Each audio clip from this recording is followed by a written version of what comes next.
Good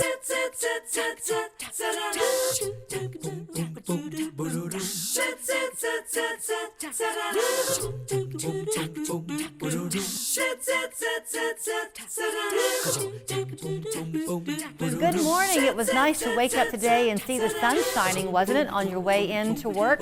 But for those of us who've had a little bit of frustration with the rain we've had recently and the longer, shorter days actually of the wintertime season, perhaps depression can kick in. That seasonal depression is a very real thing. And for anyone watching who is a veteran or knows a veteran, there might be even an added component now this time of year. Charles Miller is on the show to kick things off with us this morning. He, of course, has Scenic Neurotherapy, and you had said really you wanted to talk today about some work you're doing in partnership, right, with the VA to allow veterans easier access to something called transcranial magnetic stimulation. Almost had it. Good to see you. Good to see you. What is it? So transcranial magnetic stimulation is a way of stimulating the area of the brain that helps you process information correctly. It helps you process emotions correctly. You'll see people with chronic depression or chronic anxiety. It's not that the world around them is the problem as much as the way they're perceiving it or the emotions that are being elicited by the world around them. They're feeling bad when good things are happening, and they know logically that they should feel better than they are feeling. And specifically our veterans with PTSD components and you know, the things that they've been through, it seems like they struggle on a whole nother level. Okay, so is the issue when it comes to this particular area we're focusing on today, depression, and we're using veterans because of the VA connection you've got. I guess it would be true though for anybody, right. The cause. Is it a physical thing or is it an experiential thing? Is the depression triggered because something happened that created a change in the brain, or is it an experience and their brain's kind of frozen? I think the best way to look at that, I wish I had a better answer than both. Okay, that's the fair. experience creates hyperactive neuronal activity. The hyperactive neuronal activity actually causes physical breakdown of neuronal synapses, and so it is very physical in nature.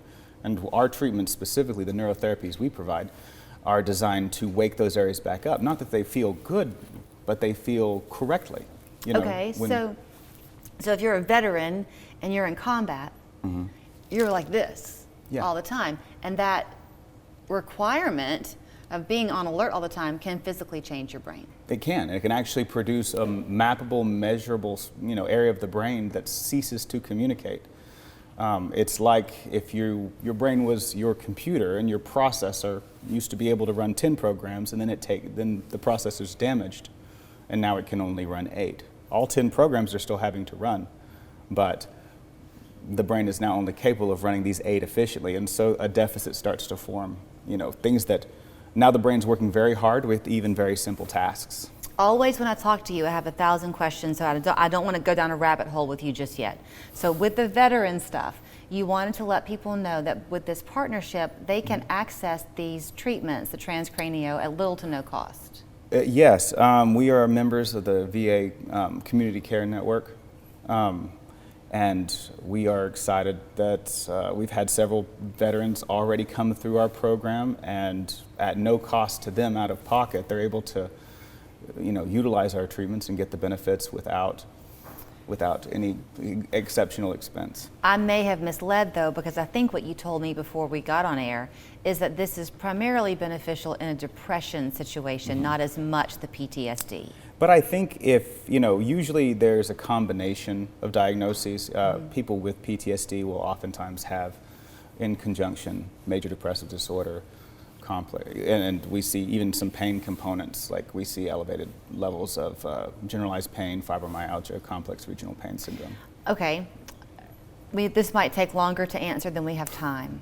So you've got, let's go with the military again, 10 soldiers in a unit together, and they all experience the same thing, but they're 10 individual people. Right. 2 may end up having some long-time repercussions from the experience. The other 8 may not. Is that true? That's correct. It's everybody has different thresholds, different stress responses, and so it is very individualized who shows up with say, a diagnosis of PTSD or major depressive disorder or generalized anxiety disorder. Okay, so if you're not military and it's just that life has caught you, and maybe you're somebody who's had a traumatic situation within your family, not even to you personally, but within your family, and other people can somehow seem to, quote, let it go, but this person can't. Right. Can that happen?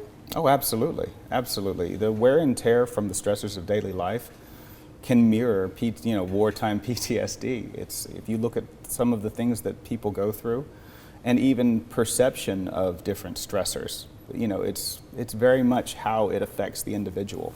Okay, so if you are the person for whom this is a more difficult thing to deal with, so to speak, if you can have that recognized and can get in early to begin to help you, then you don't have layer upon layer upon layer of new difficulty. Is that right? I couldn't have said it better myself. That's a great way to put it. Being proactive and understanding that what we're providing is not symptom management. We're dealing with the underlying components, the neuronal connections in the brain that are causing people to feel things inappropriately. When we enhance the way the brain communicates, it just helps you better feel what's happening around you in a more effective way. Last time you and I talked, I don't know if we said this on the air, so I hope I'm not saying something I shouldn't, but that the current understanding, widespread, of the brain is based on research that's 70 or 80 years old. It's a symptomatic treatment as opposed to a root cause treatment, and this is different. Typically what we see with antidepressant therapies is that we hyperstimulate the neuron to enhance communication by increasing neurotransmitters. The chemical imbalance theories are not necessarily as, I guess, the whole picture.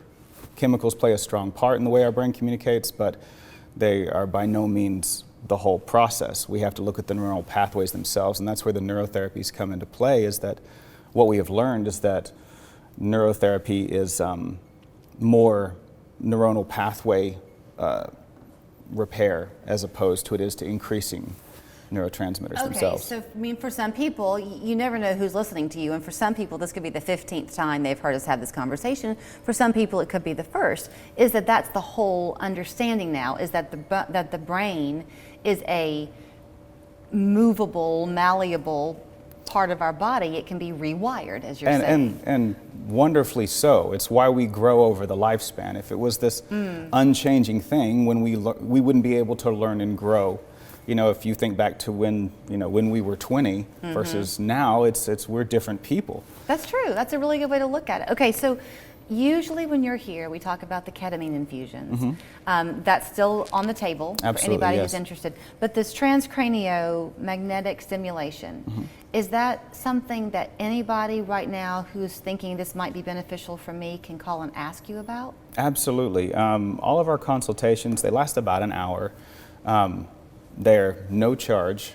The best thing to do if you think this is something you might be interested or this might be something that can help is to schedule a consultation, come in and sit down with me, and we go through your situation and see if this is even a good option. And if it is a good option, we'll educate you on what this looks like and how to move forward. You said educate twice. You love it. You love to educate people. It is. It is a passion of mine. We work with UTC's graduate anesthesia program for one of their clinical locations. We're teaching young anesthesia providers how this works. It's kind of a different area than typically what we see with anesthesia.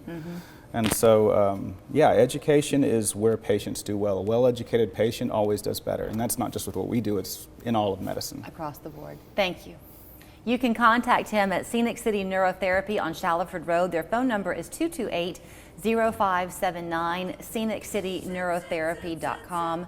Thanks again, Charles. Thank you.